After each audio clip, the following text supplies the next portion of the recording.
business. We are back in Project Create. Oh yeah. So for those of you who didn't know, essentially what's happened is I put up a little video last week just saying that I wasn't really happy with the current state of Project Create. So I went away and I did some thinking. I did some thunking and some thunking. I used my 2 brain cells and I fixed the pack. I say I fixed it. I kind of switched things up a bit. The most significant thing you can see, the world looks just so much nicer. Oh, very nice. Oh, we love this. This is a good sign. The pack is stable, I swear. That was a one-off, but also really comedically timed. But yeah, due to the changes in like the biome generation and stuff, we have had to start a new world, which is kind of sad to say goodbye to what we had before. But I think that this genuinely might, I think, be the best seed I think I've ever seen. I did what I did in the old world, and I just went around and generated a kind of a border of chunks here. And, you know, we've got all sorts of things. We've got just 2 of the most enormous mushroom biomes I've ever seen in my life. Like, holy moly, this is big. But what are we doing today, you ask? Well, I shall show you. One of the biggest problems in the old world was we really struggled with the food situation, and I never really made use of Farmer's Delight, which is something I definitely want to do.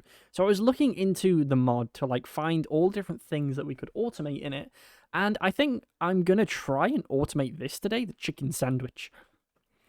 Because we can automate cooked chicken quite easily with a vanilla farm. Bread, cabbage, and carrots we can all harvest with the mechanical harvesters, and again, these aren't too difficult to make.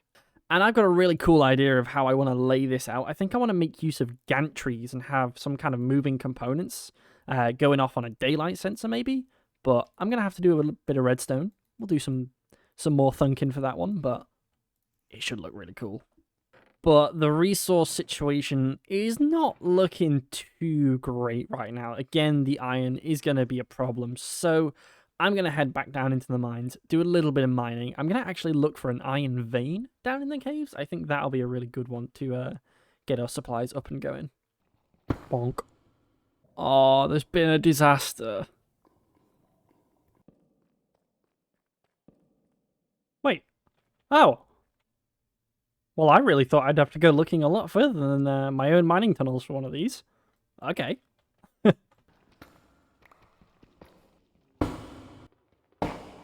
No, little goblin man, come back. No, I need your traits. Yes.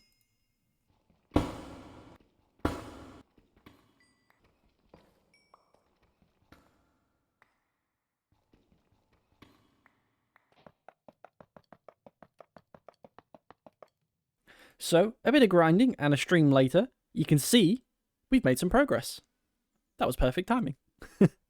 So yeah, on a stream, we actually went ahead and built the core of the crop farm here. You can see what we've got going on is we've got a daylight sensor hooked up to a gantry, and this is all controlled via a sequence gear shift. It's a little bit messy down here. We had to make a precision mechanism. That was a bit of a pain, but got there in the end. How can I show this thing? Every time the daylight sensor triggers the observer, it triggers the sequence gear shift, which is essentially just set to push out and then retract on the gantry up here, which has the harvesters attached to it, therefore harvesting our crops. I could technically do this on a timer, but I just kind of thought it would be a little nicer to maybe just have it go off randomly throughout the day. But of course, we can't ignore the giant start of a foundation that I laid out here. I originally made it here, but it was way too small, so I've had to expand it. But I was building this, and I was going to use limestone for the floor. But then I remembered immersive engineering is in my pack now. And what does immersive engineering have? Only the greatest block in all of modded Minecraft ever. So what we're going to do is we're going to take some coke bricks, slam these in a 3x3x3, whack it with the hammer, and we got a coke oven. And what are we going to do with the coke oven? We're going to put some coal in it. And then we take the creosote oil and the coal coke. We craft. This is probably one of the most obnoxious crafting recipes, but this block looks so good, so it's worth it. But between all the waiting and all the other stuff, look at this. stuff. It is just, oh, absolutely stunning. I love this block so much. Although it's really upsetting that that took like 20 minutes to make this, and it's like a third of our floor. Oh, hey, nice. Off he goes. Yeah, I really don't know what it is. I just think that like the brick and terracotta and granite kind of color scheme just really sits well in the create mod. It just really makes that like industrial factory feeling. It really works for like everything in this mod. So I think the next thing we need to do is start putting together the automation for this. Now, the chicken, the carrot, and the cabbage are actually going to be pretty easy, because once I've set up chicken farm, all I've got to do is kind of trash the feathers, I guess, or separate the feathers out, and we're good on that one, because it will make cooked chicken just on its own. Cabbage leaf. Ah, see, we can actually double those. I didn't know that. That's really helpful. And yeah, the bread, I want to go with the dough method, so we'll be using a mixer with water and a millstone to get the extra wheat flour out of this thing. Although, I have just had a brainwave in that we don't really have any power in the world currently, so before I can even do any automation, we actually need to make this thing like its own little steam boiler, I guess. I've kind of gathered some materials to try and put something together. I'm just going to kind of slap something together and see how it goes. Yeah, I think something like this is going to do the trick just fine. I tried to keep it behind this pillar here so we can still have a good amount of space for the rest of the factory. This is all being powered down below here by a couple of water wheels. This place is really messy, and we had to kind of finagle in a rotational speed controller, so this would work quick enough, but I think we got there in the end. Right, so I've gone around with the wrench, and I've just made sure all my pumps are facing the right way, and it looks like everything here is good to go. So I think I've just got to wait around for these to actually make some lava, and then this thing should kickstart, and we can actually use it to power the food factory. I am also aware that I'm kind of blazing through a lot of this starter stuff. It's just I got a lot planned for today. I really wanted to get this done today. So I'm kind of skipping over a lot of the starter stuff, which, let's be honest, we've all seen it before. So, let's just skip to the fun stuff, right? I wish I could express how long it's taken me just to get these items into the factory. Oh my lord, this has been pain. Okay, so it's starting to take a bit more shape now. You can probably see what I'm going for. So this red belt here is going to be like the main line. I'm actually thinking of maybe making the belt to run a bit faster, but I'm not sure yet. And basically what's going to happen is everything is going to get pulled off of here, get processed, and then put back onto the main line. So you can see here the wheat gets pulled off into this chest, so it's going to be storage, into a millstone, where it is turned into wheat flour. And then the seeds are just put back onto the main belt to be dealt with later. And then those wheat flour get put into a basin, which is being pumped full of water to make the wheat dough. And then lastly, I wanted to try something out here. So it says we can cook bread on the campfire. Like, you know, this is a vanilla thing. But I want to know, can we put them in via a funnel? Ah, you can't. Ah, that sucks.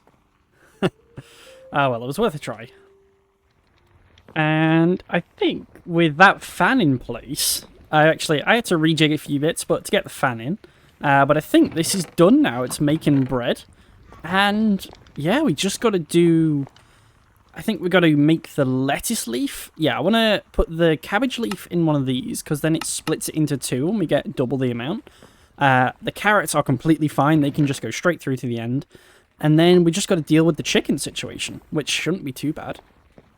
Well, I did have a problem with getting the items to the other side, but sometimes my own genius, it astounds me. I freaking love weighted ejectors. I don't know why, they're just so much fun. Whee! Ooh, yeah, I have not built one of these in a hot minute. This is a just a good old chicken farm, honestly. So basically we're going to have a ton of chickens in these two pods. They're going to poop out a bunch of eggs. They're going to go into these dispensers. These are hooked up to some observers and piston action down below, which will just spew out all the eggs. And then when the chickens grow up, their head box will touch the lava, they'll die, they'll cook the chicken, go into the hoppers, onto the belt. And for the output here, you can see I've set up a filter for chicken into all the different chests. So we've got chicken, we've got carrot, bread, and cabbage leaf. And then we also have on the final one just a generic item trash can. So anything that doesn't fit. So for example, our seeds that are coming out of here, they'll just get trashed. Same with the feathers from the chicken too. I might add a filter for those eventually and keep some of them, but I'm not too fussed right now. I'm just going to trash them to begin with. But I don't actually have any chickens right now, so we've got to go on the quest for egg. I have a friend. Oh boy, it's been many hours to pull all this together, but we're finally there. The final components, the crafters are all in, and all we need to do is hook up these chests to these crafters. Now, that's quite an awkward thing to do, but I remembered of a certain mod, uppers. It's basically a vertical hopper, and it works. And this means we'll be able to store a pretty good amount of buffer items before we start trashing stuff. So all we're waiting on now is the chicken here. Oh, I can't actually open those. Ooh. I mean, I guess I could access the hoppers. That'd be more than enough to project create.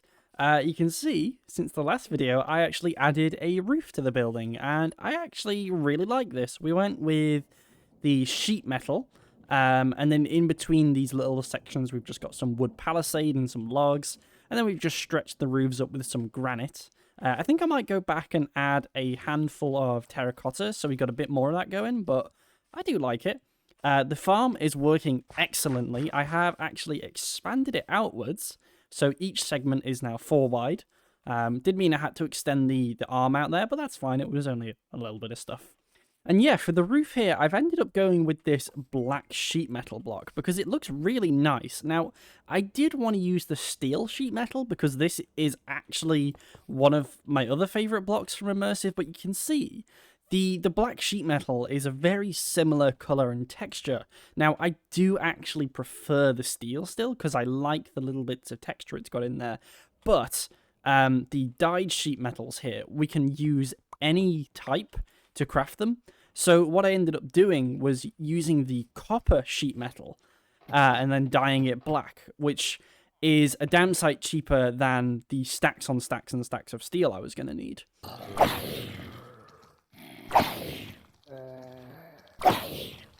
So you may be wondering what the plan is for today, and honestly, I'm going to work on an iron farm, I think, because I desperately need iron. Again, in the world, iron is the biggest issue. And I think I'm going to just build my own design, honestly. I'm not even going to worry too much about it. I'm just going to plop down the schematic that I provided, and I'm going to make my own right here. This boiler here is barely at max capacity. You can see it's only at like 9%. We still got like 29k to use up here. This whole thing didn't really use nearly as much as I thought it was going to. So I think the plan is I'm going to build my iron farm kind of just off the back here, I think, in this sort of area.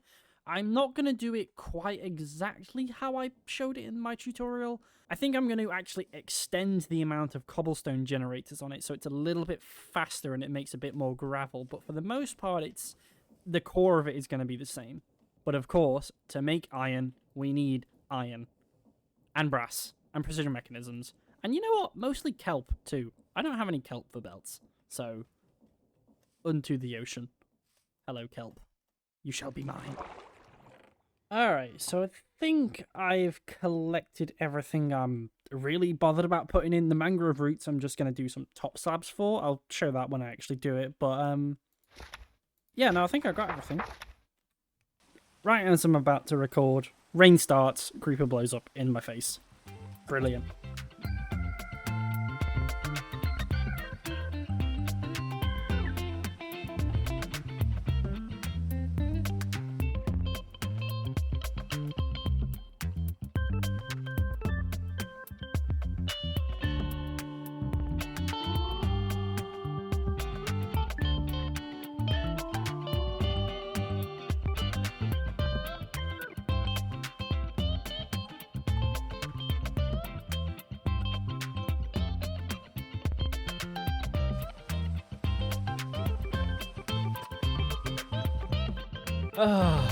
You ever do something so inexplicably stupid that you question yourself afterwards? Because that's what I've done. Let me tell you a little story. Most of this video, the last 3 hours of footage, other than that time-lapse you've just seen, has had to be thrown out for terrible audio quality. And my microphone sounded really, really bad. Now, I'm going to go into a little bit of a lesson about how some microphones work. So essentially, turns out my microphone is a cardioid microphone, which means that the main cone of sound that it will record will be directly in front of it. Now, I thought my microphone for about 5 years was bidirectional, which means it takes the equal amount of sound from both sides. So it doesn't matter whether it's forwards or backwards, it'll do the same thing. Turns out, I cleaned my mic the other day, and I put it back into the mount, the shock mount, backwards.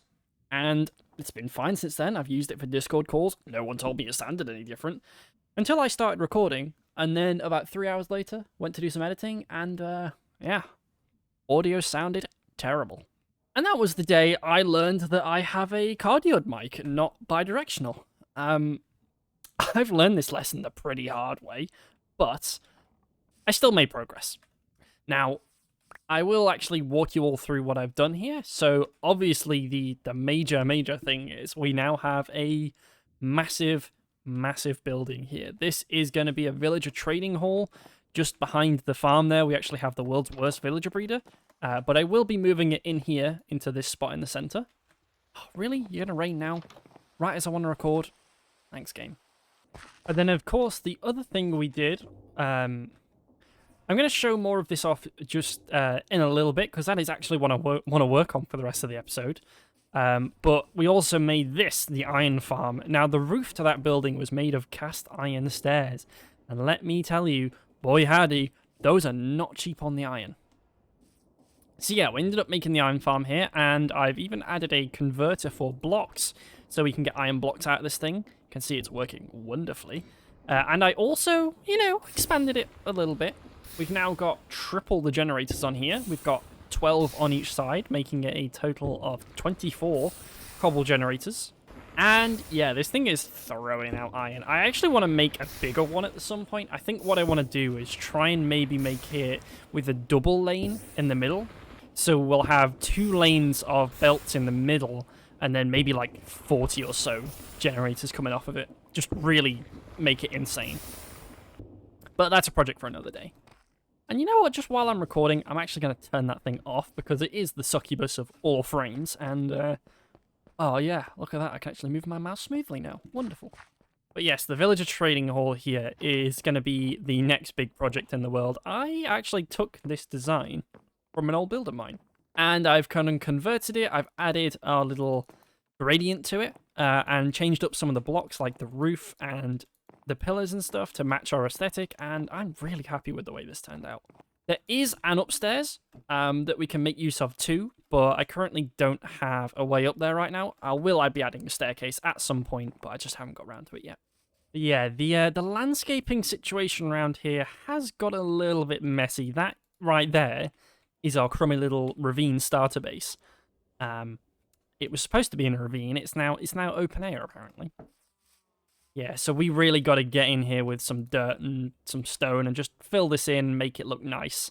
Because the schematic cannon was set to clear blocks, and I kind of forgot it was going to cut into the wall like this. So I probably should have prepped a bit more, but ah well.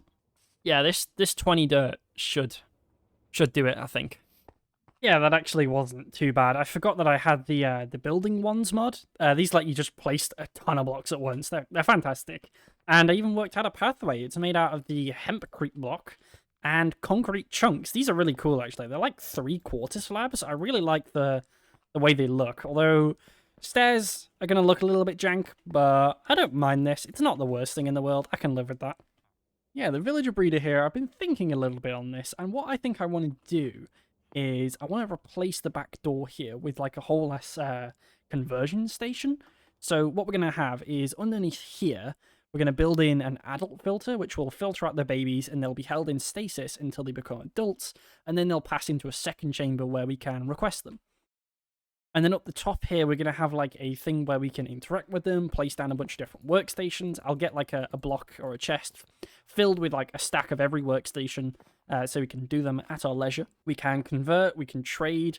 We'll have a button where we can lift up a zombie to cure them back down again. Important to note as well, I don't think it's going to be in here, but we do have a mod for instant conversion. So when we hit the villager with the golden apple, they'll just instantly convert back, and it'll save just a ton of time waiting around to do this. And I want to do something a little create flavored with this, but I don't really know. I'm thinking maybe we'll use weighted ejectors to move the villagers around. We'll fling them around and stuff, but I am a little concerned about fall damage, so we'll have to see on that one. And no, I'm going to have a play. I haven't made a villager adult filter in forever, so this is probably going to go horribly wrong. I might actually have to do creative testing for the first time in months. It's honestly not too dissimilar from a regular vanilla one, but you can see here we've got some extra stuff going on. We've got a little bit of create going on here, and essentially what we've got is a barrel here to store all of the workstations. And what's interesting here is if we use one from the sophisticated storage mod, the villagers won't recognize it as a barrel and they won't become fishermen. But if we use a regular barrel, you see they do. So that way we can have this under the ground where we can grab these, we can place them down, do all our trading, and they're not going to recognize this and cause any problems. And when we're done, we can send them down. We've got a mechanical piston that... Oh. And then when we're happy and satisfied with his trades, we've locked him in, we can send him down on the mechanical piston. The zombie should see him and start hitting him. Alright, guy, you're embarrassing me now. Alright, well, I kind of had a stroke of genius using seats rather than a minecart for this thing, and it works really well. You can see they actually stain the seat when they convert.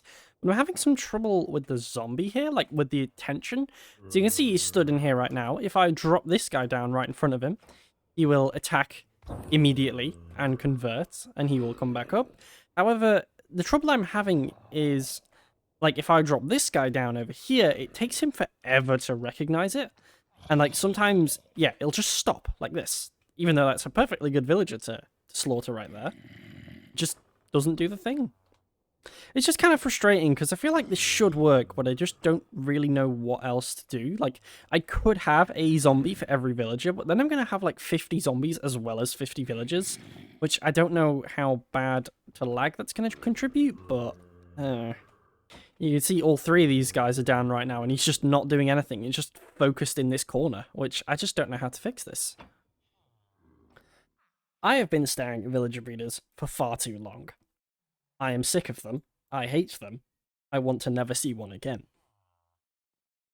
Mysterious phantasms aside, I have been hard at work in here on the villager trading hall. I have been trading these guys up to master level, curing them down to 1 emerald. I've actually got a pretty good system going on here. I've got like a little thing on the end here. That villager converter I designed in the last episode where the thing goes down, I ended up just putting it on the end here. Because what I can do is I just pick up the villager, I drop him on the seat, and I send him down. But I'm not going to do it because I currently don't have any weakness potions to turn him back. So either way, we send him down. We've got Num Num down there who does his fantastic work at turning them into zombie villagers. Comes back up, we can cure them, send them back. And I've managed to get a ton of these guys. I got an absolute god roll toolsmith. Look at this guy. I mean, the enchants, not great, but to get all 4 tools, I'm pretty sure this is actually quite rare. So I'm really happy with this guy. This is great. And then we've also got all of these toolsmiths with an iron trade, which, again, we have a pretty spiffy iron farm, so it's looking pretty good. So our main emerald income is iron right now. We also have all pieces of the diamond armor. This guy, I was dead annoyed I didn't get the leggings on this guy, but, you know, we got another one with them on. And then for some extra emeralds, we've got some farms here, all with carrots. I haven't finished curing these guys down because I ran out of splash weakness potions. But the other reason I can't continue with this is I have no gold. I have used every single drop of gold I own on this project, and I am just completely out of it. And conveniently, I don't know if you've noticed, but I may have just released a video of a gold farm. So I think you know what we're building today. I've no idea where I really want to put it. I'm thinking maybe in this space back here. I'm not going to do exactly the design I did in my tutorial, as I want to make it a little larger, kind of like how I did with the iron farm. I want to make it a bit bigger and just work a little faster. But of course, for that, we need resources, and my create chest, while it's looking pretty good, I have a certain lack of brass materials and all those sorts of, like, whatever these things are, the rose quartz. Yeah, I don't have a lot of those. So before I can start, I need to go on a bit of a mining trip. I also need to make a ton more brass, which is going to be fun. But I have a lot of copper and zinc, so that's alright. Well, I'm going to be honest. It says I'm 5 blocks away, but I don't seem to see a nether wastes biome. Oh, there's a bastion. I shouldn't, but I'm gonna. If there's one thing I've learned about myself, it is that I am the very definition of a loot goblin in video games. I can't help myself. I need to do it. Oh god. Okay, I found the bastion.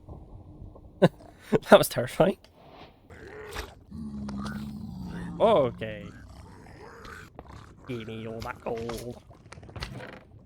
Ooh, nice. Oh, hello. Okay. Okay, I've nearly died like 3 times now. I need to leave.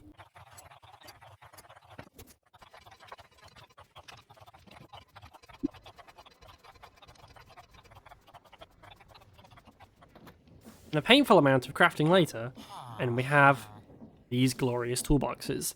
Now, I have actually gone through and I've organised and named all of these. So this one here is all our cogs and beltwork stuff. The next one, funnels, depots, tunnels, all that kind of jazz. And this one is just all the random brass bits and a couple of other useful pieces. This one here is just like a misc one, so like the cauldrons and the dripstone for lava farming is quite nice to have on hand, honestly. Power and machines in this one. And then casings and pipes in this one. All nice and neatly packaged, organised into toolboxes. Oh yeah, the mountain's gone too. That's a change. You know, just feels like the list of things I need to do before I can make this farm just keep on growing. It's like, yes, I'm ready to build. No we're not. Gotta remove an entire mountain. Feels good, man. No, my crimes. Cover them up. Ooh, that was close. So to begin with, we need to work on the power for this thing, which is going to be a rather hefty steam engine. Now I'm thinking we'll place it kind of in this area, so we'll grab our tanks. And I'm thinking we want to go big, like maybe a level 9 fully whacked out boiler. So we'll have 9 blaze burners under here. And I've got 32 cauldrons here, and we've got 9 burners to power. So I should have enough. My general golden ratio I go with is 2 cauldrons per blaze burner, and that seems to work pretty decently.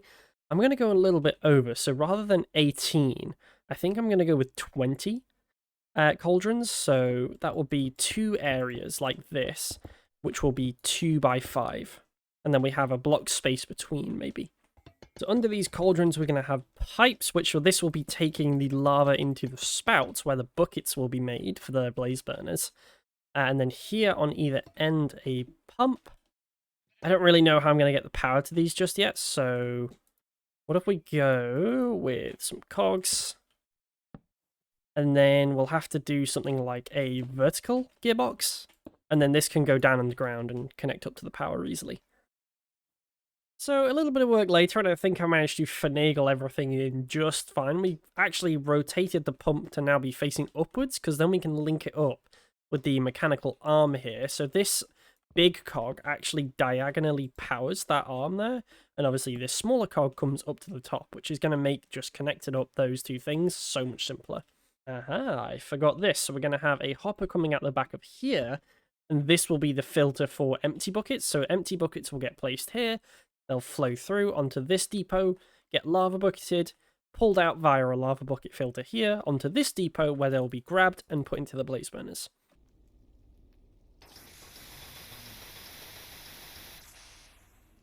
So having it in this orientation, I think what we can do is if we just extend these cobblestone generators all the way to the end, obviously this tunnel will stretch that whole way, and all we need to do really, I think, is probably just extend the crushing wheel segment I don't know how big these vaults can actually be, so I'll pretty much just have to max out this vault and then see how many crushing wheels I can add onto that and hope that it keeps up, I guess.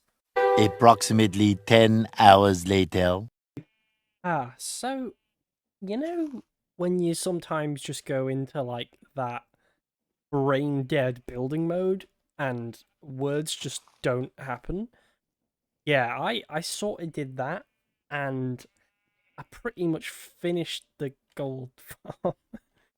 The outside is actually looking really nice. I actually got really lucky in that this roof lined up perfectly with the roof of the chicken sandwich farm, so we've managed to get this really clean, big slab across the entire thing. I kind of want to add like an extra segment up here, maybe, like where these barriers are.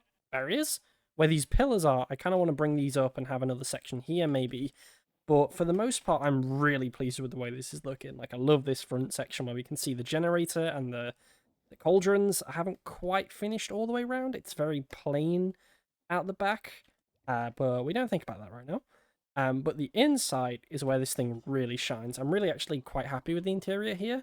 So we've got a little access door on the side, straight into a stressometer, which you can see we've only used a third of this thing, so we've got plenty more stress here to use for other projects, which is really nice. I've got some ideas of already what I want to do with that. But we come in, and up above here we've got the cobble generators, of which I've now got 18 of them, which is really cool. And obviously 6 crushing wheels on the front, but we can come under here, and obviously we can do maintenance on the generator, and the gold farm here is working perfectly. So same process as before: cobble, gravel, sand, sand washed into clay, clay smelted to terracotta, terracotta comes back across, brushed to red sand washed, gold nuggets. Now I am missing one thing on here, and that is the trash system, so this thing is slowly filling up with dead bushes and flint. So I need to work on that quickly, but for the most part it is working just fine. But yeah, there's actually quite a bit of space in here. This didn't nearly take up as much as I thought. I was expecting this was going to come all the way to the end here, but I actually kind of like that we've got this big space here. Maybe we can fit some stuff in eventually. In fact, I've just had the perfect idea what we can put in this space. For the longest time, I've been wanting to make like one of these dripstone farms, but just for lava buckets, so I have a place to get infinite lava. Because my entire lava supply in this world so far has come from this here lava pool. And I'm going to be honest, while it's been good, you can see we are running out of this lava quite quickly. I mean, we can probably scoop up the rest of this right now. But yeah, this needs improvement. So for this, we're just going to have a chest here, maybe 2 depots out the back. One will be on input, one on output. So this will output buckets, input lava. Yeah, this is only temporary, but it will suffice to make us what we need. Okay, so take from there, deposit to there. Yeah, done. So empty buckets get put on there. Anyway, like I said, I'm going to go AFK overnight and we'll see the results. The following day.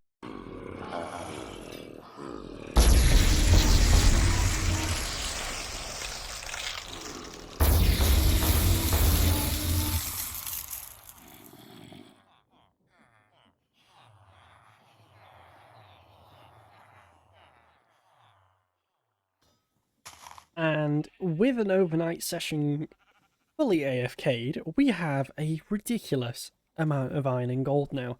Now, I have already crafted up 2 stacks of golden apples here, so obviously the gold is a lot less, but it's still a ridiculous amount of these things. This will get us really far.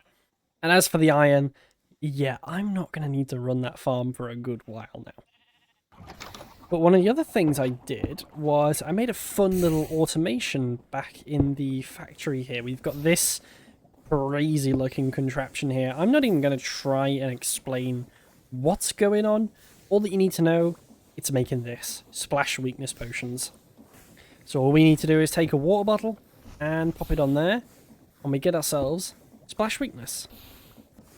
I haven't actually shown this off on cam because I've never done this process with potions before, and I kind of wanted to just experiment with it and get a feel for it rather than trying to do it on camera here. Because, you know, my brain is big, bad, and I cannot physically speak and design at the same time. it doesn't happen. I'm sure there's definitely more compact ways to do this too, but it was just a fun one to mess around with at least. But either way, now we have all the golden apples, all the weakness potions. We can do some pretty good stuff with these villagers. Oh my lord, there's so many more in here than the last time I came in. Huh.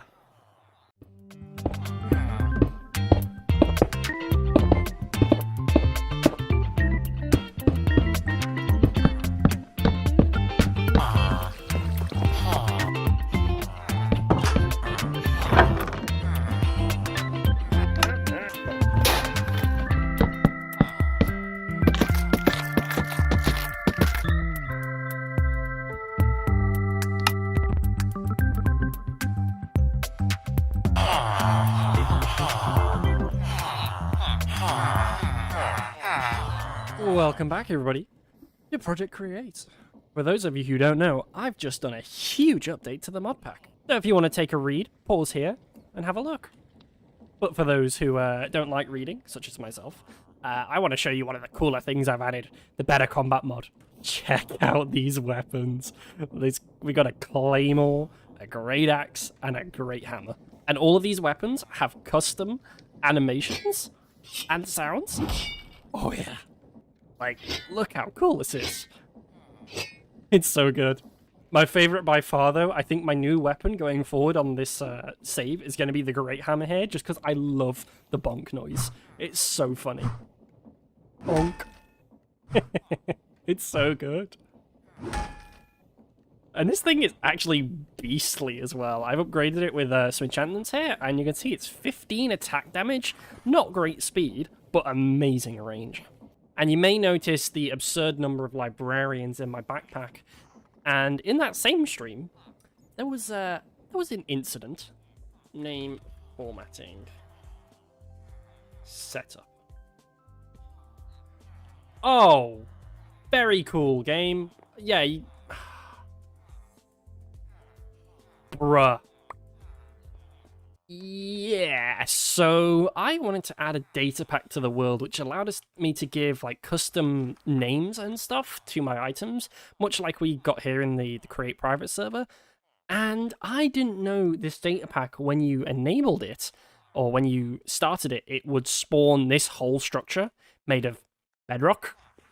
And I summoned it right in the middle of the villager hall here, so we're going to have to do a funny little open to LAN and one of these, and clean this mess up, and hopefully build this place back to where it was before. I believe I have saved all the librarians that escaped their cells. Thankfully, a lot of these guys didn't run off too far, because the roof's quite high, they didn't jump down. But this is still going to be a bit of a pain to clean up. Okay, the damage has been mostly restored. I've even added just some treated wood in the middle here. Once I'd fixed everything in creative, I went back through in survival and added in these treated wood. I think these planks actually look really nice. I like it when they connect. Looks a bit jank on these sideways pieces, but it's fine. Yeah, all the villagers should be back in.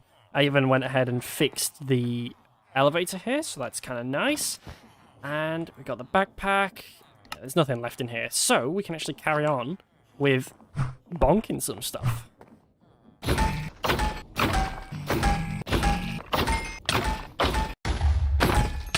All distractions aside, I do actually want to make some progress this episode. Last time we talked about making a workshop to fill this area, and I've given that some thought, and I know what I want to put in it now. So I definitely want to make an improved storage room for one. We're going to need a press, a sawmill, a mixer. I would like a mechanical crafter setup, the precision mechanism machine. I want to move the dripstone lava farm in there. Oh, and a railway machine. That's the last one. And a little bit of work later, and we've actually managed to put together a pretty good shell for this thing. I ended up putting a couple walls and windows, starting to work out the roof in here. But if we come inside, for one, these sheep are going to have to move. They are kind of intersecting the path here. But on the inside, we're going to have the treated wood floor. I'm currently waiting for more creosote so I can actually craft more of this, because to make this stuff, you need the bucket of creosote oil from Immersive Engineering. Which, I won't go too much into that, but it's kind of slow to make. So I've got to wait around just to get more of this stuff. But as for the roof, we're going to go with the black sheet metal. And this place is pretty big. We've even got a fancy little diagonal section in this back corner. And I reckon we'll be able to fit everything we need in here. So this little back closet here, I think I'm going to turn this area here into like the main storage room. Now, I did actually, in the update to the pack, I added functional storage, which adds these drawers. And basically these are like multi-block storage in a way, or stuff that we can get quite a lot of. And you can also upgrade these, and you can see the diamond one, copper one even, the cheapest one, multiplies block item storage by 8. So for example, the 1x1 drawer, this stores 2048 items by default. But if we were to add a copper upgrade, that would then store 8,000. And you can have, I believe, up to 5 of these in one drawer, so a maximum size drawer can hold about 33 million items. I don't think I'm ever going to need that much.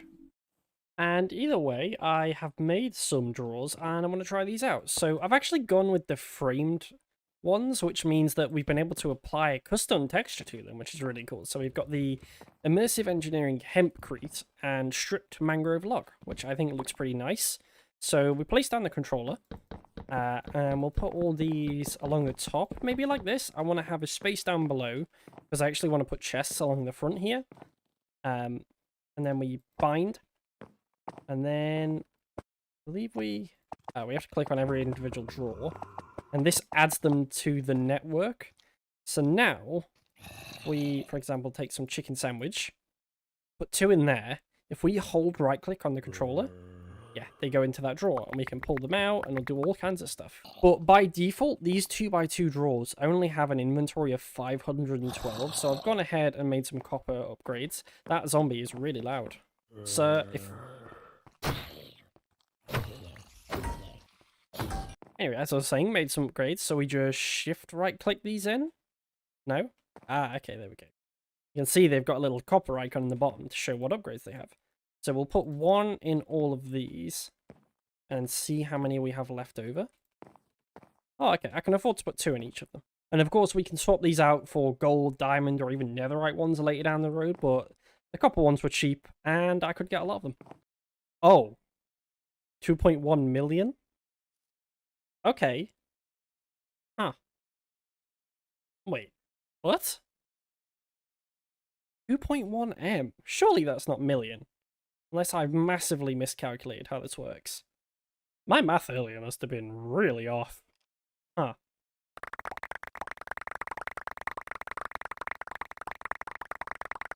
Yeah, when you start to get them in, they look something like this. Now, there is one more thing I actually want to do here, and that is with the configuration tool.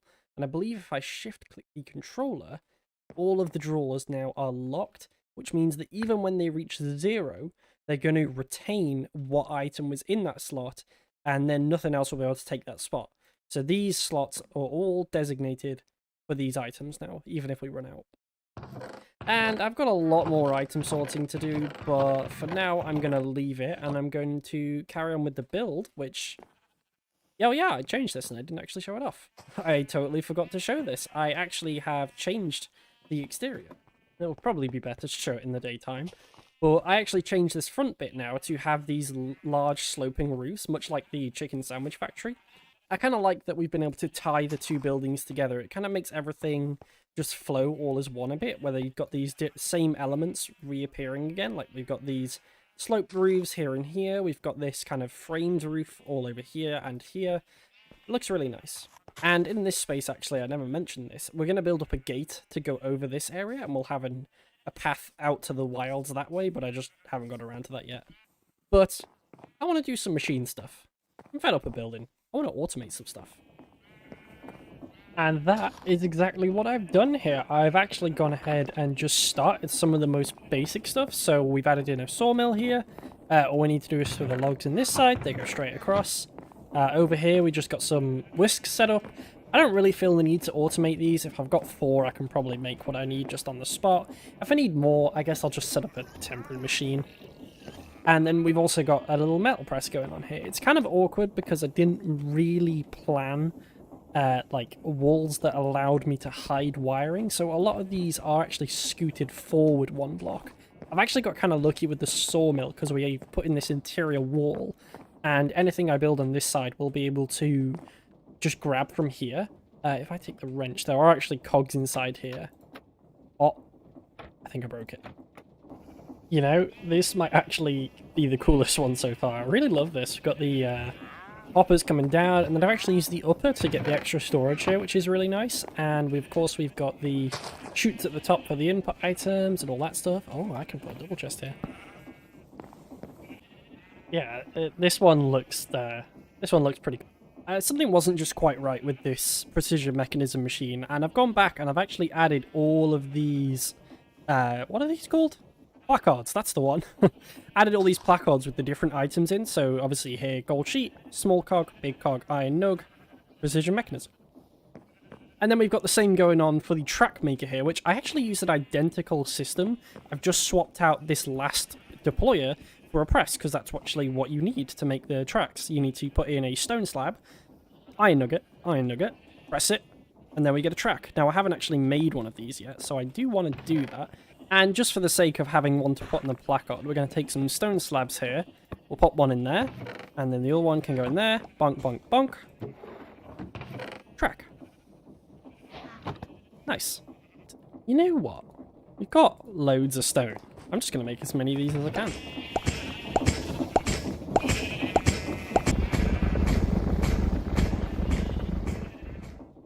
So next up on our list will be the mechanical crafter, and this is going to go in this space back here. We've just hooked it up to the floor, and we're just going to run these along top and make it a 5x5.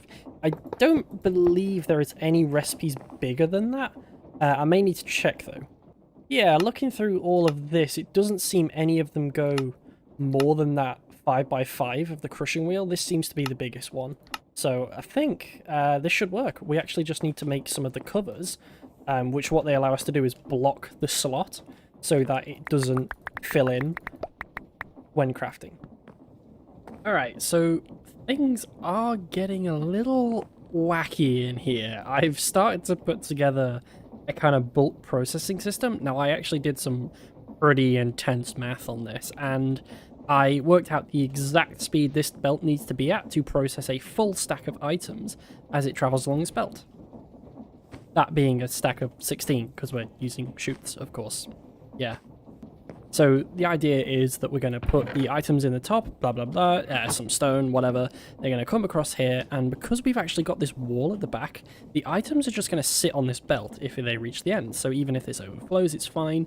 They will then flow down in stacks of 16, come across here, pop off the belt, and into the chest. And of course, if the chest fills up, then I'm stupid, and I shouldn't have put that many items in, so I guess I just got to pick them up. But nothing's perfect. And yeah, down here, like I said, things are getting a little crazy. So this here controls the belt, and these need to be running at exactly 10 RPM. Whereas the fans, we can actually run these at 1, and they work exactly the same speed.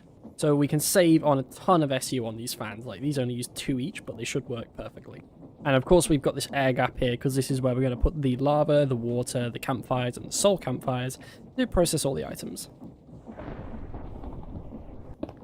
I did actually end up removing these fans while I showed this, because otherwise it's a bit of a madhouse of particles going on.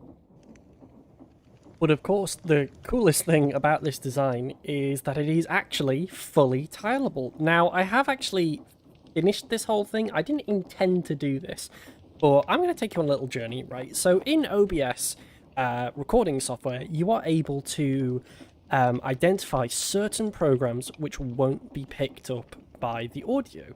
Now, I've set this up for Spotify, Google Chrome, and Netflix, so that if I'm watching anything in the background while recording, because I normally have music on when I record, right, and I don't want that to be in the video, so I don't include those noises in the recording. However, last night I was watching some YouTube, and because for whatever reason, my computer decided to open it on Microsoft Edge, and that is not in the list of allowed programs to be ignored.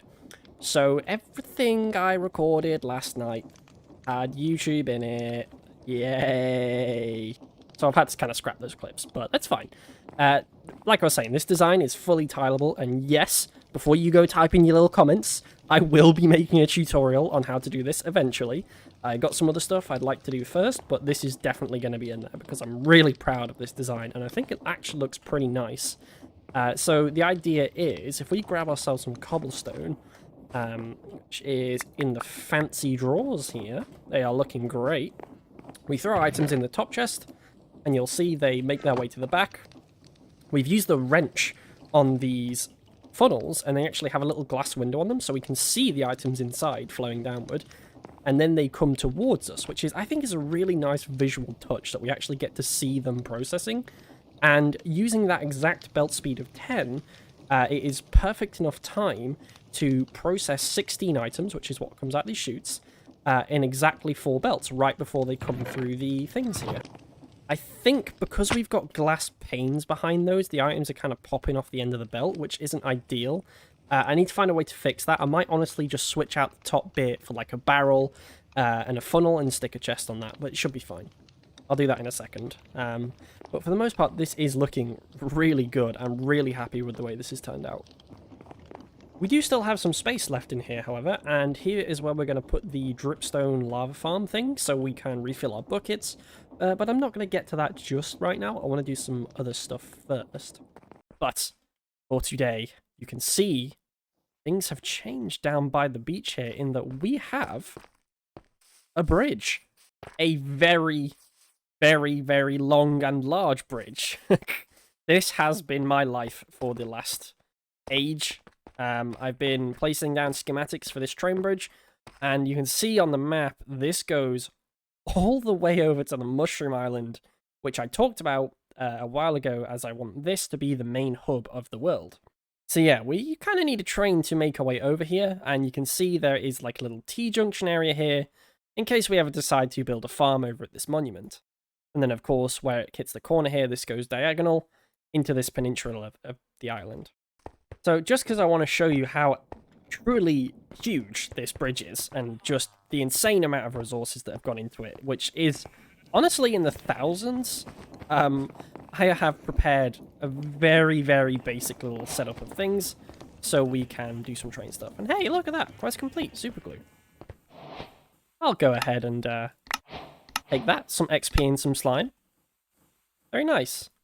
So we've got everything we need for our trains. We've made the train station, we've made a train casing, some controls. I've got a seat and just 2 blocks here, and the super glue. Now, to start off with, you can see if we hold the station, we can place it on the track like this, bind it, set it down, and now we have a station on the track. Create new train, which brings up this assembly menu, and this is where we use the train casing to create a train bogie like this. You can add multiple per, and I think you just have to glue them together, but for right now, I am just going to make the worst little thing you've ever seen in your life, and we're just going to have 2 controls either end with a seat in the middle, and oh, my glue from my test train was still here. But yeah, we're going to glue all that together, assemble the train, and now we should be able to drive this thing. And having controls on either way means that we can go back and forth nice and easy, because the reversing speed of trains isn't much faster than this, so having one on both ends is quite nice. Oh, the death chunk. I don't know what does this. There's just this one chunk where my game freezes for ages, and it just... I really don't know what causes this. Okay, I think we're home free. We're at the death chunk. Yep, it just keeps on going. So this is where the ocean monument is, so we can turn here if we want to, but I want to carry on going straight. A little bit of a mushroom island. Then here is where we reach the diagonal section, and you can kind of appreciate just the absolute insane amount of resources that has gone into this. Because from above, it doesn't look awful. You know, it's quite a bit of andesite and stone brick, but then we come underneath and you realize every single one of these has an archway with just so many things. I farmed an insane amount of stone and spruce wood and andesite for this, but it's worth it because I absolutely adore things like this with large-scale bridges across the world. which is what I want to do. I want to achieve a train network across the entire world and not really use any elytras. Like, that is one of my main goals for this, is that I don't want to use an elytra for my main method of transportation around the world. Of course, you're now wondering, so Skeej, you've made this enormous bridge. What does it do? What? Why? That is because, again, like I said, I want to move my main base to this mushroom island because obviously mobs are not going to spawn here. It's just going to make building a base, I think, a bit of a nicer thing. And the main thing I want to do, I think, today is I want to start the process of a mega storage system. Now, I know in the workshop here we've got a small one using the drawers and all sorts, and the drawers are kind of a cheap solution in a way if you want them to be, because get a few upgrades in these things and, you know, this holds, 33,000 items, and then we can put void upgrades in that. They're pretty great, but I would still rather do a fully fleshed out automatic create-based storage room, because I think that just has much nicer feel to it, and I think it will be really cool to see the items flowing around, going where they need to go, all filtered up and everything. So that's what we're going to do. But that is enough blabbing on about random things for me.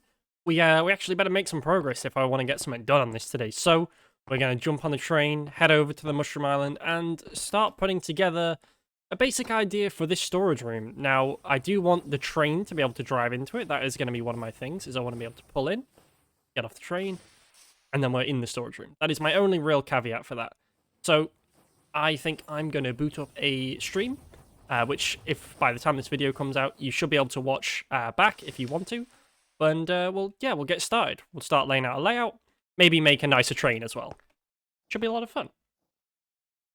And a couple of hours later after this stream, and we've got a lot done here. You can see over here on the Mushroom Island, we've extended out train bridge all the way to this corner. It now comes into a roundabout and into the beginnings of this factory here. You can also just see that I've actually gotten a proper train now, which is looking pretty good. I did fully steal most of this design from the CTS creative test server because I'm bad at building trains, so thank you to whoever built this. And we also started putting together the foundation layer for the main storage room hub. Now, I'm actually really happy with how this came together. I love this concrete block. This is from Immersive Engineering. I wasn't aware that it had so many different textures and pieces. And of course, this is going to wrap all the way around the building.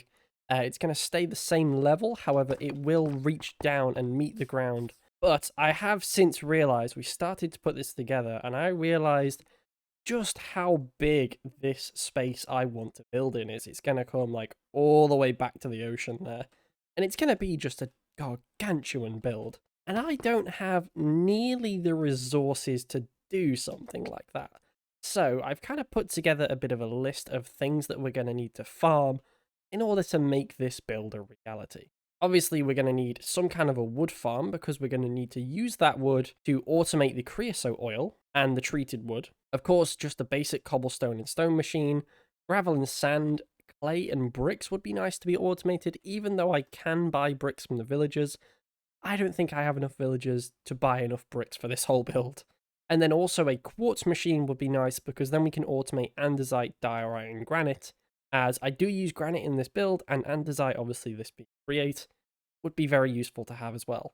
So yeah, we're going to head on back to the main island, and I think we're going to start things off with the wood farm and the creosote oil for the treated wood. That's strange. Well, it took a little bit, but I think we've actually managed to pull something together that looks pretty good. I'm really happy with the way this has turned out. So, along the front here, you can see we've got all the cocoa ovens nice and lined up. We've got a big tank of creosote oil filling up here, which I worked it out, 216,000 millibuckets, right? That works out exactly to 27 stacks, aka a full shulker box of planks. What are the chances of that? It's amazing. And around the back, I actually changed. I originally had a gantry-based design, but I realized that what was happening way too often was the saw was getting to the end of the gantry down here, on the way back, the trees were growing and it was getting stuck. And yeah, we can't have that. So I ended up changing it in favor of one of these rotating windmill designs in that these consistently place the saplings down, and then when they grow, the saws touch, and as you see there, as it passes by, it's going to drop off all of those items into the area there.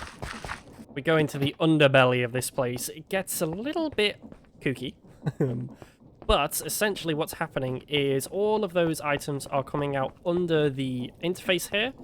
We've got the sticks and the saplings in the drawer with the void upgrade. So any excess is just going to get voided.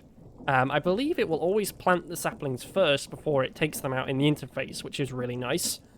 The logs will come down across this belt, all the way around here. They get placed into the big vault with arms like this, which then come out and across our little arm system. For some reason there's a pipe there. They come all the way across into here. They get put into these depots, into the coke ovens, yada yada yada. When they're smelted, the charcoal comes out and along into that barrel on the end, which I don't know what I want to do with this charcoal yet, but we've got it. I'll probably stick it on a drawer with a void upgrade as well, just to keep a stock of it. But the creosote gets pumped out all the way along and up into the tank here. So all that's really left from here is we've got to make some saws, 2 of them to be precise, because we need to saw them once into strip logs, and then again into planks. The planks will then be put onto spouts, which turn into the treated wood, which we can then send to storage. Which I think works out. We're going to have this nice L-shaped building, so in this section we'll do the saws, in this section we'll do the spouts, in this section we'll have a storage vault for treated wood. So hopefully we'll get tons and tons of treated wood, and yeah, we can actually use that for the mega factories that we want to build. And there it is. Oh man, this thing has taken a couple hours to put together, but overall, this is probably one of my favorite automations I think I've done so far in the world. This has been so much fun to put together. Now, we've actually gone ahead and added here the logs. They come up inside, they come across, they get double sawed. I actually didn't know that you could chain 2 saws together like this. I thought they had to have a belt space between them, so we've actually managed to save a lot of space here, which is quite nice. And then these come along onto these spouts. We're kind of producing the creosote oil as we're making it now. I've actually run out of all the stuff in the tank, so this is slowed down significantly, but that's fine. It's just going to keep on trucking every time we make a piece of charcoal over there. And then we've got the same system as the logs back here with the this tunnel is set to prefer nearest, so it's going to fill up this one first. But yeah, we have a lot of this stuff. Yes. Do I feel awful? Yes. Am I going to record a video anyway? Also, yes. Yeah, I've been busy, actually, since the last episode. So last episode, we worked on this creosote farm in order to make the treated wood for our various factories. And that has come in rather handy for today's project, which is this rather large-looking space here. And this building is going to be, of course, used to check some more things off our list of things to do. So obviously we want to do cobblestone and stone, easy enough, gravel, and then also sand and glass, as well as clay and bricks for building with. Now, I haven't really got a clue on how I want to do this, other than I know that this little side segment is where I want to put the cobblestone generators, but that is literally as far as I've gone with this. Now, I really do not feel too great today. I don't think it's anything bad. I think it's literally just hay fever is absolutely rinsing me right now. So, really enjoying that. Thanks, Pollen. Real shout out to you. You're really just like making my day. Oh, okay. You ever start something and then realize you've made a massive mistake? This is going to bring my computer to its knees with this many cobblestone generators. Yeah, like, this is just the cobble gens. There's about 40 of them? Yeah, so either way, I have been thinking about this. I actually don't know if our main boiler for this area can actually even keep up with what I've got planned for today. So far we've had 2 main kind of steam engines that have powered everything. The very first one we built in the first episode, however, this small one here, this purely powers the chicken sandwich farm. And then we also have the second large one in here, which... Right, this is turned off. We also have this one in here, which has about 41.5k left, there is a chance that we actually might need to make a third steam engine. I think my best option here is just to hook up the drills here to power and then see where that goes, or like how much that actually consumes, because yeah, we might actually not even have enough stress units for this.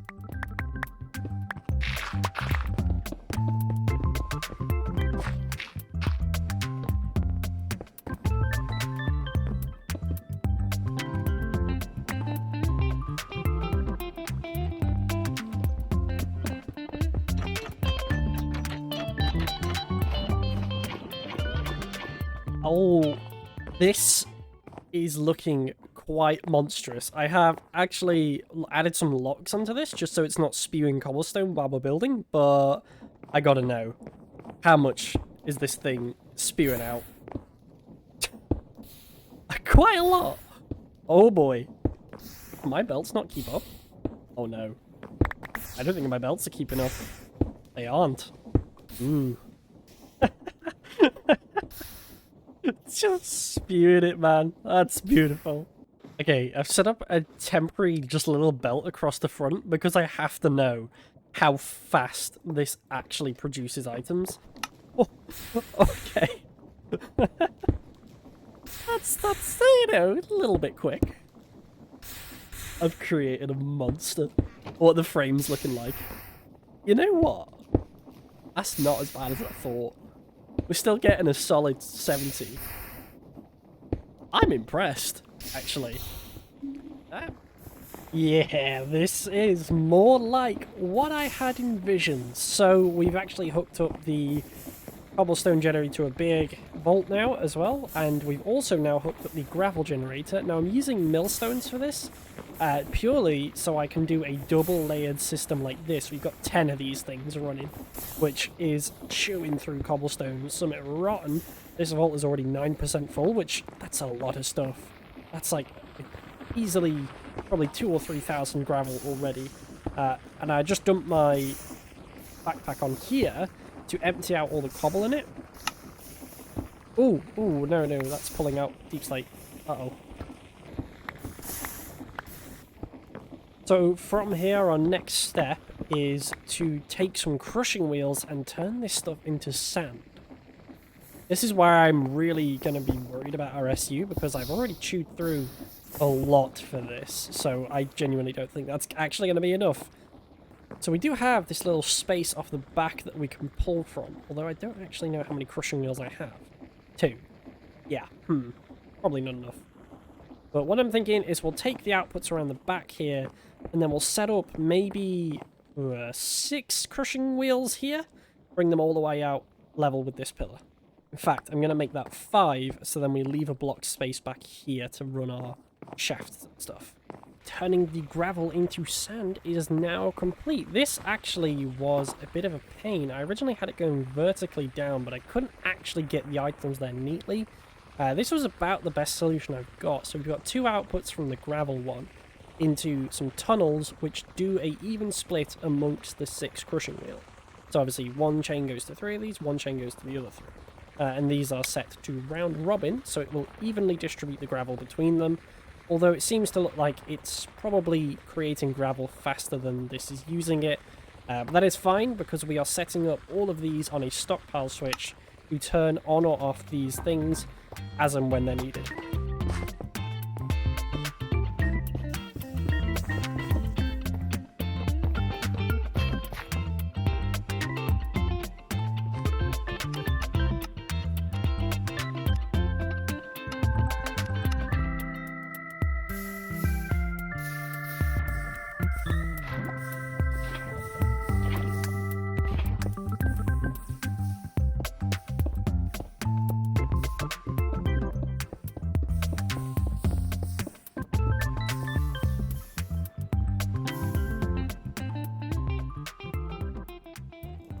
Yep, well, didn't want to have to do this today, but it looks like we need another steam engine, because I have realised on our list we've still got to automate quartz and andesite. Yep, we need more power. I don't think I can make a quartz farm with 1,184 SU. Could. Just be like 1 quartz an hour. And you know, I'm actually going to try out a new method of delivering the lava to the blaze burners, because if we give the blaze burners a straw here, it converts them to have a liquid inventory instead of a solid one. So we can just pump the lava directly from the cauldrons into the burners, which means we save on that whole bucket nonsense and the arms, which, yeah, this could be quite useful. So, and with that, it's time to make a boiler. And that should be enough power to cover the rest of this. And also this means the gravel can now finally be replaced with crushing wheels, and it seems like we've actually worked our way through the backlog of cobblestone, which means we're now using it as quickly, if not faster, than we're making it, which is great. Which means the production of sand has massively increased as well. This is up to 38% here. The glass is completely full. The clay is at just about 50%, so hopefully this shouldn't take too much longer to fill up. And in the meantime, while it does that, I think we should probably, you know, put a roof on this building. I'm a real big fan of the stars, but the phantoms, yeah, no, you can see by the head here, there's already been some problems. So this thing needs a roof, which means it's time for more of my favorite game of standing in front of the press for 20 minutes while I wait to make enough sheet metal to build this roof. And the reason we're using the copper sheet metal is because we can dye it black, and for black dye, you better know we've got charcoal. Oh yeah. Just a bit. Yeah, that's probably enough. And just like that, we have a pretty nice roof. I actually ended up adding just some glass in here for some skylights. I might keep these, I might not. They are very, very basic. It's literally just throwing some glass in. But overall, I don't mind them. Maybe we'll keep them, maybe we won't. But yes, this whole thing is now done. I've been letting this AFK a little bit. The bricks are completely full. The clay is nearly completely full. The sand is completely full. So once this is done, the sand will backlog, then the gravel, and then the cobble. So hopefully soon enough we'll have plenty of materials. But I have also done a thing on a stream. I decided it was time to make the base pretty. And oh boy, we have sure done that. This place is so pretty. I'm so proud of this. We started off by just adding in some custom trees. I ended up using the Creative World Shaper to help with the random placement of the different leaves. These are from the Chipped mod. They allow you to do different colors. So here we've got a combination of orange oak, red spruce, and golden jungle leaves. Whereas these ones are the lament trees from the nether, and jacaranda, which are purple. And these actually stretch all the way out. We've got another golden one here, and then a handful of them in the main area. And it's amazing how just a bit of moss on the ground and some trees can really just bring this place to life. Genuinely, it looks so good here now. I'm super proud of it. But, of course, we can't leave off here with this factory without actually being able to pull out the items we need. So currently, all the items are sitting in these vaults, and we have no real way to pull them out, I guess. Also, I have just realized these bricks have been sat on here. They've turned into worn bricks. Ooh, that might be a problem. Well, that's a problem for later, Skeech. Yeah, we need some storage for these things. And I've been thinking maybe out in this middle area we could do something, but I'm not entirely sure. I think for right now, I'm just going to try and pull some belts out of these things and center them all. But I'm not sure. You know, my true favorite part about any building create is how wonderful this looks on the surface. We got these lovely different colored crates, all nice and labeled with the different items and things. Everything is slowly making its way in. The sand might take a little while because it's serving everything else, but all the glass, all the clay, all the bricks, we got everything up here now. Nice and lovely and displayed. But the real fun time if we go underground, this is something. Not my finest belt work. However, what we're going to do is we're going to look at this belt work. We're going to go, damn, that's some bad belt work. And we're going to go 1, 2, 3, 4. And now look at that. We can't see it, so it's not there. And that is how I'm going to deal with most of the wiring in this world, is we're just going to put it underground and pretend it's not there. So, you know, all this lovely stuff you see at the top, just know the absolute crimes that are hidden underground. It is the only way. But that is the factory pretty much done. Now, I know I could technically turn these into the brick blocks and clay blocks, but I've opted to not do that and instead just keep them in the raw form like this. Mostly because of how long this has taken. I was kind of losing the will, to be honest. Now, the bricks. So, great, it makes the bricks, they go into the vault. But when the vault fills up, the bricks kind of sit on these belts here. And there is a recipe from Create Deco to make these worn bricks, which are these dark ones we use here. So, we do use these, but you make these by smelting regular bricks. And those filters are set for bricks. So what happens is, this fills up, the bricks sit on the belt, they cook even further into these worn bricks, and now they can't go anywhere. This won't allow any more bricks out or clay out to make more bricks. So if this ever runs out, we're kind of going to have to jumpstart the system by pulling all the bricks off of here, which isn't ideal, but I don't want to fix this problem right now. So I'm going to turn around and, oh look, I can't see it. It's not there. Wow. It's amazing what denial can do for you. But that is going to be all for today. This has been a pretty mammoth project, and this video has taken me a little bit longer to make than I wanted to, I'm going to be honest. But, you know, it's fine. We've got a cool factory now. Look at the cool factory. Don't think about it. Denial. Denial is the way. Always be in denial. Oh, this is not the takeaway I wanted from this video. This is not what this video should be teaching you, is it?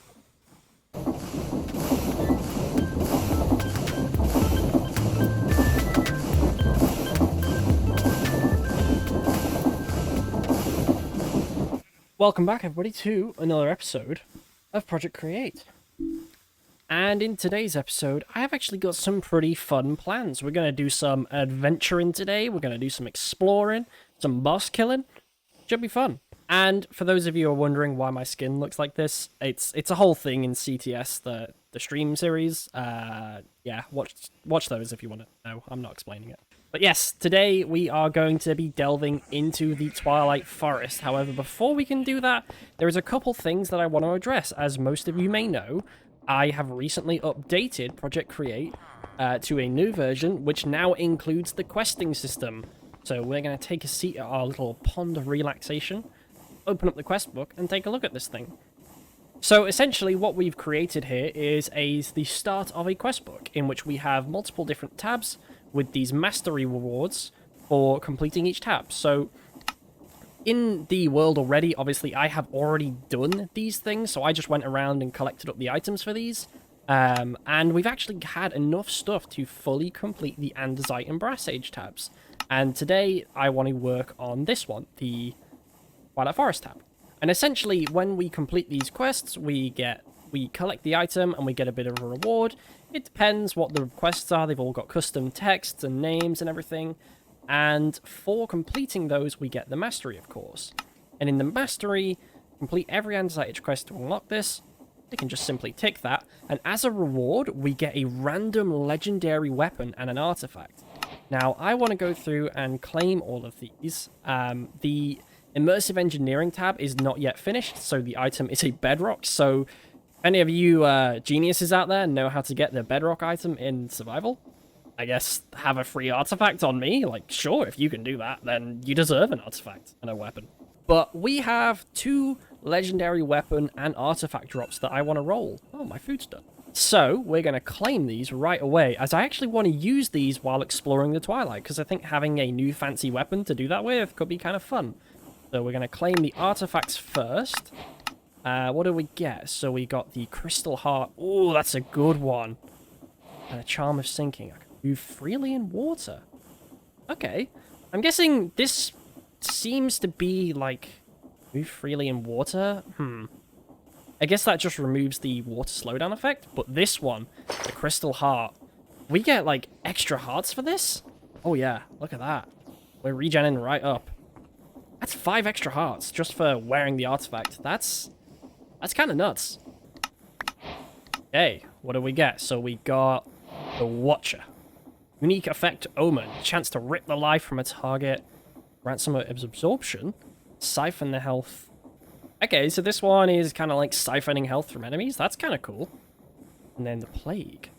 Chance to convert positive effects into their negative counterpart. So I guess if enemies like spiders spawn with speed, then they'll get turned into slowness. It's kind of cool. Although I think this one, the Watcher, is definitely what we want to do here. And we got really lucky. We got 2 rune slots on. So with the Simply Swords mod, you can actually make runes with these. And they are pretty powerful. They add additional effects to our weapons. So I'm going to try and make one of those. And that does mean we actually have to smelt this sword, which... yeah, this is going to feel really wrong to do. But we smelt the sword. Okay, and that's going to turn into one of these, an Empowered Remnant. You can see here we've got a rune socket and a nether socket. So we can make a runic gem or a nether fused gem. And to make the nether fused gem, you use a netherite ingot and a runic tablet for the other. So I'm going to go for a nether fused gem because netherite is a little easier for me to get. I only have 1 scrap though. We're just going to have to dive into the nether quickly and see if we can dig up 3 more ancient debris. So with a netherite ingot acquired, we empower it like this. Empowered remnant, netherite ingot, nether fused gem. And whenever you craft one of these, they get a buff. So what do we get? Radiance. When hitting a target with weakness, gain immolation for a short duration. I don't know what that does, but it sounds fun. And then to put this on the weapon, it's kind of weird. In the book, it says you have to put it in a smithing table. What you do is you take the thing and you right-click it on it like that, and then it attaches it. And you can see now that nether socket has been infused with the radiance. So if we get another legendary weapon at some point, we can make another one, turn it into a rune instead, and then we can have 2 buffs on this thing. Alright, so now we're fully enchanted. We've got our sword. We're ready to go. So we're going to jump straight in, as the first boss is right on the other side of this portal. I need to do the magic map first. Okay, I'm glad I checked that. Raven's feather, torchberries, and a glowstone. Okay, we may have to find the glowstone elsewhere, unless there's a way of getting it in the twilight. Winner. Torchberries. What up, guy? Big snake. Hey. Oh, does it regen? That hard either. Yep. Naga trophy and some scales. Nice. I don't know why. I distinctly remember there being like a steel motorboat in something. Whoa. There's the Lich Tower. So normally this has a protective barrier around it that we can't break. But now that the Naga has been killed, we should be able to enter here. That just did 985 damage. What? Death tones? What? Like 998 damage there. What the hell was that from? Cease! You're so loud! Who's got the backpack? You. Quiet. You. Ah! Yeah, that worked. Okay. It's kind of annoying that they've come into the staircase. Ah, yeah, now he's weak. Okay. He's dead. Okay, what do we get? Lich Trophy, Zombie Scepter, some Ender Pearls, and some bones, and some garbage gear. Guy, can you not? So, I wonder if there's powdered snow here. I'm pretty sure this was developed before powdered snow was a thing. So what are you? Hostile. Very hostile. I am quite strong for this, and I think I have a bit of a ridiculous weapon as well. So I don't think we're going to have that hard of a time doing this. Yeah, that's a Yeti cave. They don't really seem to aggro, though, which is strange. There's the outfit. I know y'all can't really see much here. Okay, so he does that, then he gets Angie. Perish. What do we got? Alpha Yeti fur, ice bombs, and the trophy. Nice. Oh, put me down. No. Bad. Cool. So then next up is the Snow Queen, which should be in the middle. Now, there are some very cool blocks in the glacier that I am going to harvest a ton of. Look at this. I love this block, the Aurora blocks. And also the little penguins. I love them. They're so cute.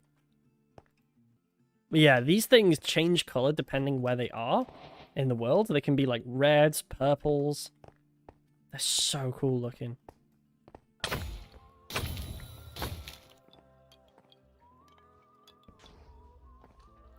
Oh, that's odd. It turned these to... Turned wood to terracotta. I bet you could make some very interesting farms with it. Oh, we got some. Some maize wafers. Oh, an infinity. Dude, if we find an anvil out here, we can make this an infinity bow. That would actually be quite helpful. Yeah, I don't think there's anything I can actually do here. Oh, God! Okay. Okay. Right. Let's get back inside. Ooh. Yeah, this looks bossy.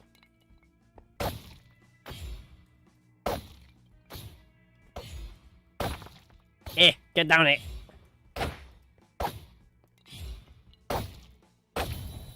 Bam. Clapped. Just snow, don't really care about. A tribo? I can't survive that fall. That's not a survivable fall. That's like a few 100,000 blocks. Okay. Well, I can take that. I can take this. If I'm at full health, I reckon I can take that fall. Oh, this is so stupid. Oh, well, we're going anyway. Okay. Easy. Look at my XP. Nice. It's... Whoa, that's a big spider. God, they're tough. Wait, can it be any trophy for this? Oh. It can. I thought it had to be the Hydra trophy. Oh, God. Oh, that's not good. Uh-oh. So you can only get these from here. Well, I'm just gonna tear this place to shreds a little bit. Oh, they're so good. Helmet crabs. I love them. They're fantastic.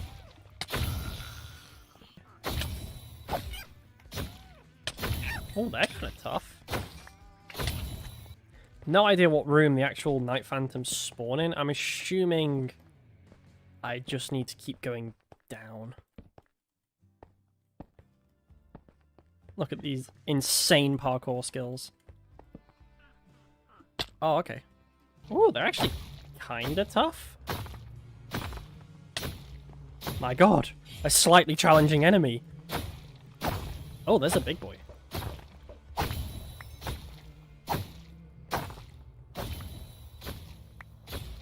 This sword is a joke. It just one-shot that boss.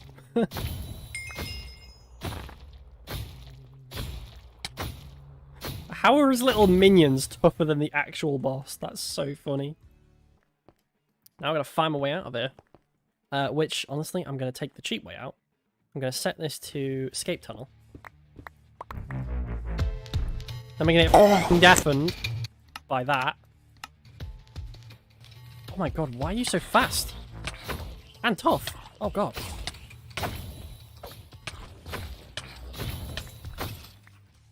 That was interesting. Oh boy, that thing's tall. That's so very tall. Can I break in? Yes, I can. Pinch people. Ooh. You do be pinching. Oh god, what are you? Ugh. Oh, you hurt. Ow. What do these do? Nothing. Pathetic. I want to do the parkour and stuff, but, suck my nuts. I'm pillaring up. Guessing this does a thing if I power all of these.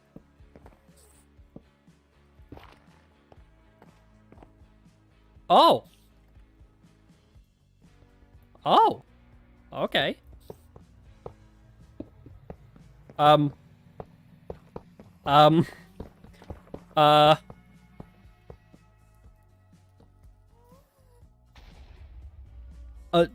What just happened? That was a series of events that just occurred. Oh god, you're horrific. Oh lord, the sound. Okay. I can't remember how to do these things. How do you trap? Yeah, I lure it over, and then you step on the trap. Nope. Okay. Oh.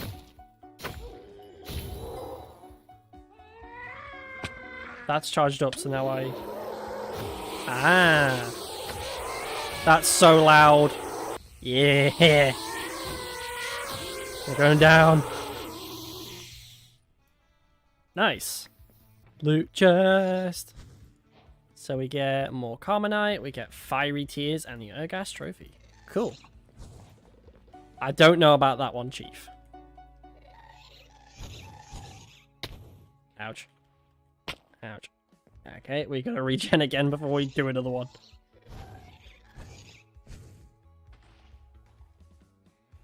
That is the Ergas down. Oh, this is spicy. Oh, this got real spicy real fast. Oh boy. Okay.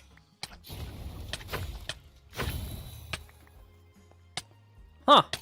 Alright. Yeah, so we can't break these maze bricks either.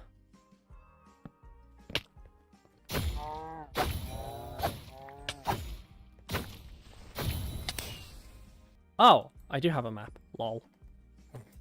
Well, this is an easy way of doing this. Come on then. Let's get this over with. You do like no damage. Give me that stuff. Minotaur axe. Beef stroganoff. They do not remove the bedrock between layers when you complete this. Okay. Ooh, that's fun.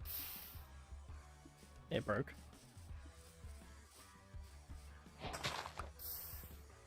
Oh god, does the entire lava ground under here have lava? No, just those. Okay. Biome locked. What do you mean? Oh. I needed the meat stroganoff. Balls. I gotta go back and get that. Give me those. Okay, now we can enter here without setting on fire. And this hill, I think on the opposite side of this is the Hydra's lair. Yeah. That's a dead giveaway. There he is. Hello, big boy. How would you like to perish? So I think I can just nuke him, or I can do... Ooh, okay. Yeah, I have to hit those back at him. I think I have to hit them at the head, though. Dead diving suit makes me immune to his fire. Okay, come on. Your fireballs. This is far less threatening when you don't take fire damage. It's just, I'm just chilling. He's trying his best. Oh god, it's grown more heads. Okay. I forgot it did that. That's like what Hydras do, isn't it? Ooh. That actually did a good hunk of damage. Dead.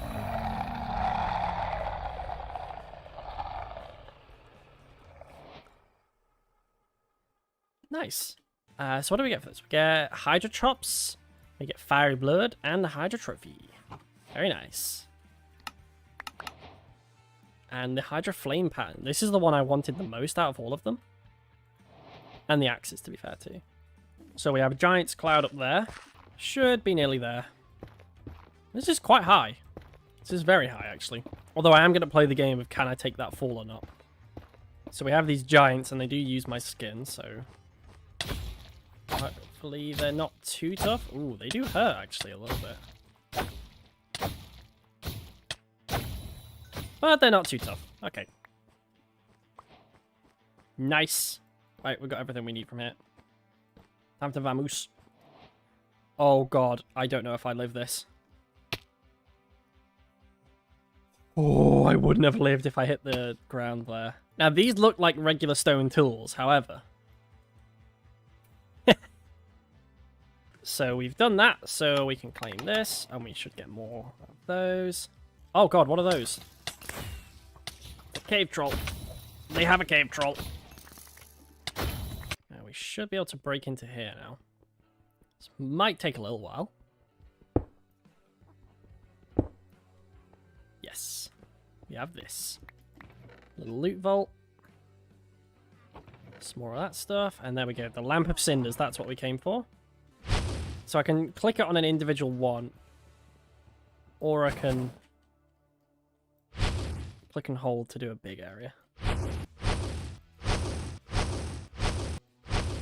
Now, I'm not going to bother exploring this, I don't think, even though it's a mighty cool area, because I'm pretty sure there's nothing here. That is my only gripe with this mod, is the time it takes to break some of the blocks, even when you can break them. Without Vein Miner, it'll be just hell. Final castle, work in progress. Yep. That's so very underwhelming, isn't it? And that is why the last quest is just called Wait, What? And then for the rewards we get the miniature stuff, some stubs, and yeah. Nice. I'm gonna get home now. Okay, well, that was the Twilight Forest. I was definitely quite OP. This sword is seemingly a joke, apparently. Whatever its perk is that deals that nearly 1,000 damage per hit when it finishes something off. Insane. But we got a whole lot of loot from that. This backpack is nearly completely full. And you thought we were done? No. There is one more thing. We must reach peak overpoweredness on this sword. So we need a runic tablet to make runic gem. And I might be wrong in this, but I'm pretty sure those spawn quite commonly in End City loot. So what do you say we fight one more boss today? Yeah, I should actually have plenty of ender pearls and blaze powder. This should probably be enough to get me to the stronghold. Although, I could just as easily make one of these, oh god, what's it called? The Explorer's Compass? This thing is like the Nature's Compass, where it can locate any structure. So rather than waste the ender pearls on that, I think I'm just going to make one of these, you know. Now, as well, a couple of you may be thinking that this Dungeoneer's Compass is a little overpowered, which it kind of is, but the main reason I've added it is because I don't know if Eye of Ender will point to the Young's Better Stronghold, so we're going in that direction. Yeah, you can see that's trying to take me over there, which means that what it's trying to do is these are probably trying to take me where a vanilla stronghold would have spawned. However, they won't, because vanilla strongholds don't spawn. However, the coordinates where they would have spawned are probably still being read by the Eye of Ender. So the Explorer's Compass is just an easier way to find these sorts of things, because, yeah, the vanilla Eye of Ender don't really account for modded strongholds. I know I gotta add a patch anyway, because there's those issues with the Immersive Engineering questline, where it's currently a bedrock. That is a check mark in the version that's published, and I've just changed it, and there was a couple quest errors which I noticed, so by the time this video comes out, there should be a patch out for the pack, which fixes all those sorts of issues. Also, this is a very pretty biome. Oh. Okay, well, it says distance 0, so we're going to break the first rule of this game, dig straight down, and see what we find. Yeah, Womp. Anything? Cave?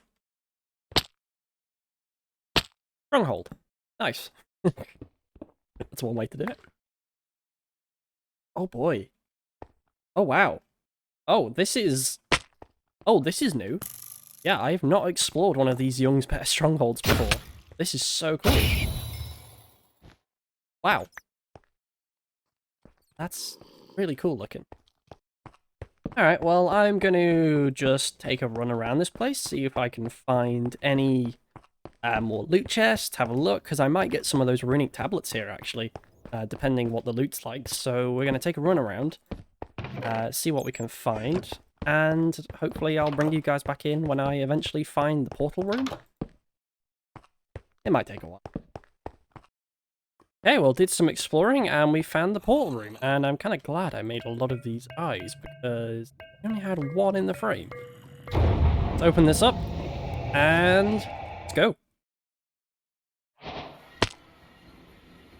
Oh, this seems like a... Oh, that's not a bad spawn, actually. So if we just dig ourselves a... up here. See whereabouts we're at. Oh god, the lag. Oh, and game crash. Okay, we're back. Tribo might actually make this relatively easy. Yeah. I can just kind of fire a volley at these things. One of them's probably gonna hit.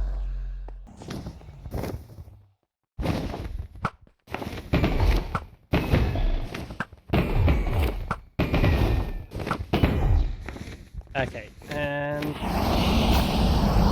dead. Grab the stuff before the portal spawns. Nice. Sweet. Okay, so that is the dragon. We got a green heart, we got an elytra, a dragon egg, head, shader for immersive, and a bunch of other stuff. So that's kind of cool, although I'm not going to be using the elytra because this is a flightless world, so that's going to be fun. They're basically just in an item frame and never be used. Oh, and I crashed again. Excuse me? Game? There we go. Ooh, I forgot that there was new end biomes. This is fun. Oh god, what are they all angry at? Oh god, why are they angry at me? Oh, what is that? The hell are you? Spectre.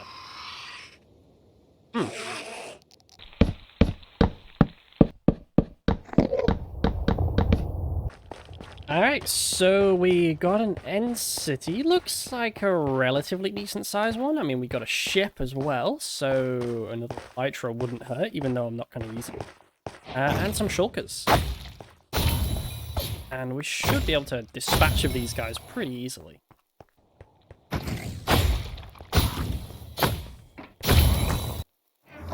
Okay, so... Oh, you can get artifacts in these chests. Interesting. Extra level of fortune. Ooh, that's cool. Like that. Right, loot chests. Let's see what we get. Pretty standard entity loots. Another XP. 4 pick. But no runic tablets. Bruh. Alright, so I went ahead and raided another end city as there was one relatively close by to that one. And you can see we got a lot of stuff. I got another one of these lucky scarves, but I didn't find anything too interesting. I have a feeling that the runic tablets don't actually spawn in end cities, which I thought they did. Makes sense for them to, because they're kind of a high level item, but I guess I'm wrong. So that is probably going to do it for today. If any of you guys actually know where those runic tablets spawn, please do put it down in the comments, as I genuinely have no idea, actually. So thank you very much for watching, everybody. This has been Skeej, and I will see you in the next one. Peace out. Also, like and subscribe, please.